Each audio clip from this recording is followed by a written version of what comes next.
Hey guys, welcome to Everyday Guitarist, where we demo everyday gear for everyday guitarists. Today we're talking about pop-punk tones and how to get them.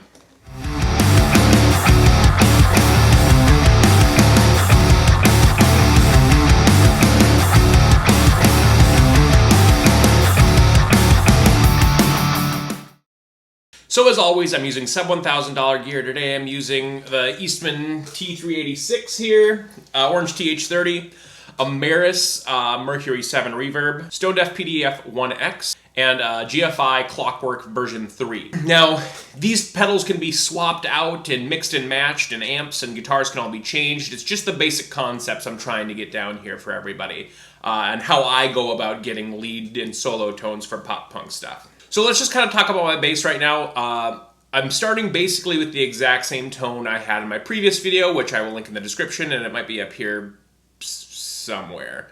But this is my bass tone right now. It's just breaking up, you know, not a ton of gain, and this is what that sounds like.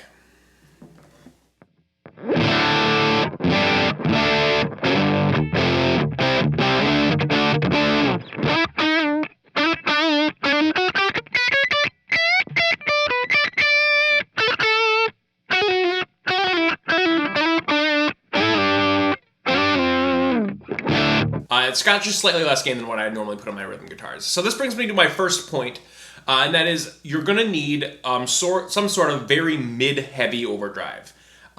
Mids, highs, you know, high-mid, like 2K, 3K is where you really want that peak. A Tube Screamer works, the PDF-1 works amazingly because you can dial that sound in perfectly. Klon-style overdrives work also. Just really anything that has a lot of low-end cut, a mid-hump, and some boost in it will really work well. So let me turn on the PDF-1X so you can kind of hear what the next part of that equation is.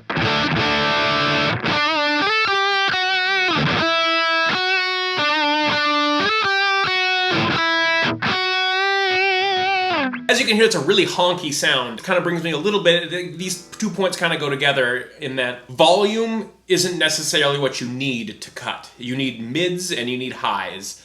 And especially in the pop-punk genre, you're not looking for some high-gain, crazy, searing lead tone that cuts through and is super loud in the mix. You're looking for something that can sit really well in the mix and complement the song. You can use it for a lot of things, but volume is not what you need all the time. Right now you're trying to sculpt a tone to use rather than using volume to cut through the mix. You're sculpting it to cut through the mix. So, as you can hear, it's kind of honky and doesn't sound great by itself, but when you put it in a mix context, it's great. Point number 3, reverbs and delays, just a little bit to really help the sound meld into the mix. Whether that's live or in a recording, which I do normally, it's a really, really good way of making that really honky sound just sit back just a little bit in the mix and sound really nice and melded together with everything. So I'm going to turn on the Maris Mercury 7. I have a little bit of plate reverb going on right now, and it's not a ton, but it's enough, and it's going to sound a lot by itself, but it's enough that when you put it inside that mix context, it just sits really nicely. It plays nice with everything else, and then because you're not using tons of gain, it feels better to play under your fingers because you're not using lots of gain and lots of saturation, so there's a nice little bed to play over now. So let's hear that.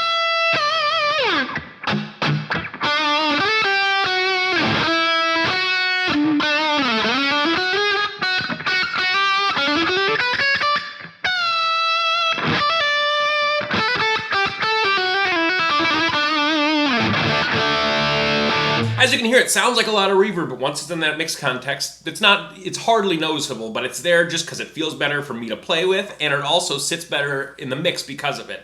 Now let's turn on the last component of this whole thing, which is a delay. This is set for a couple of repeats. It's a digital delay with just a hair of modulation on it. And it's really, really simple, and all it does is, once again, it helps everything to mold and meld together in that mix and glue it all together, but it also, once again, feels good to play with. It helps you feel more connected to that sound. So this is what that sounds like.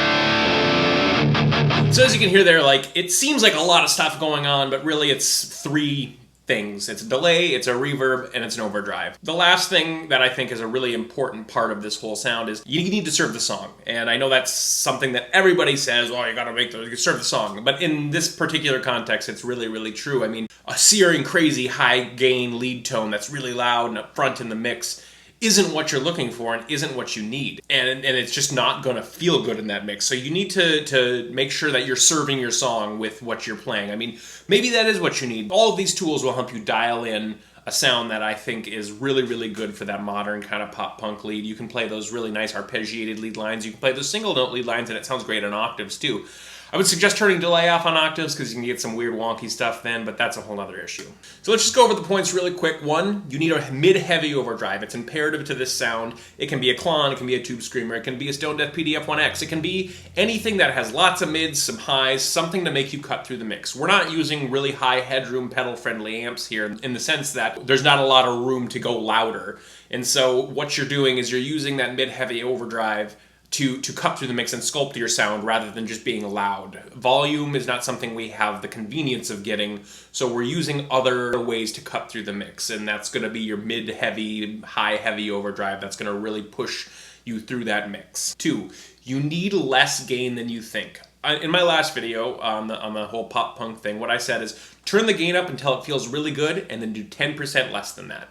And then you can add overdrives on top of that and reverbs and delays. And those reverbs and delays have the added benefit of making you sit really, really well on a mix, but also it feels good to play. And so make sure you're using less gain than you think you need because it's going to make you a better player. And not only is it going to make you a better player, you're going to sound better in your mix context. Volume isn't everything. I know that you're thinking, oh, I need more volume to get above the mix to be heard. And yeah, you need that.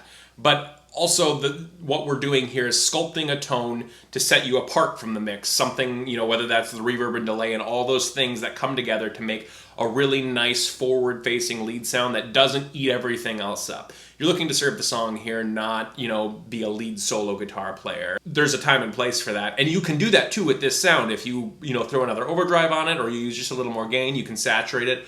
Or, if you have some sort of boost inside of your effects loop, you can do that too and bring the volume up if you really need volume. Lastly, which kind of comes from the last point, is that, you need to be serving the song. I mean, once again, that searing high gain lead tone that's really fun to play isn't necessarily the sound you need, for the single lead line little part that's happening during the chorus of a song or octaves or something like that. Sometimes you need a little less gain and a little bit of delay, and that, will get you a long way. So just make sure you're serving the song, and that goes for everything, any instrument in any way. You want to make sure the song is what is at the forefront, not just the guitar playing.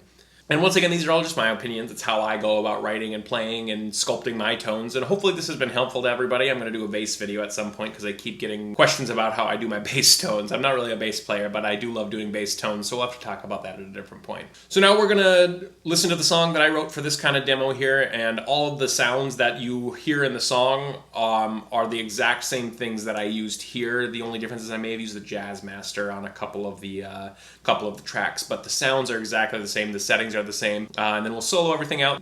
You can kind of hear it in context, and hopefully that's helpful.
Once again, guys, thanks for watching. I really appreciate it. I love doing these. Hit the subscribe button, hit the like button, leave a comment, tell me what you thought about this. I would love to do more of these, and if you're interested in hearing more about my thoughts on how I get these kind of tones, hit me up. I'd love to do these. So thanks again, and I'll talk to you later.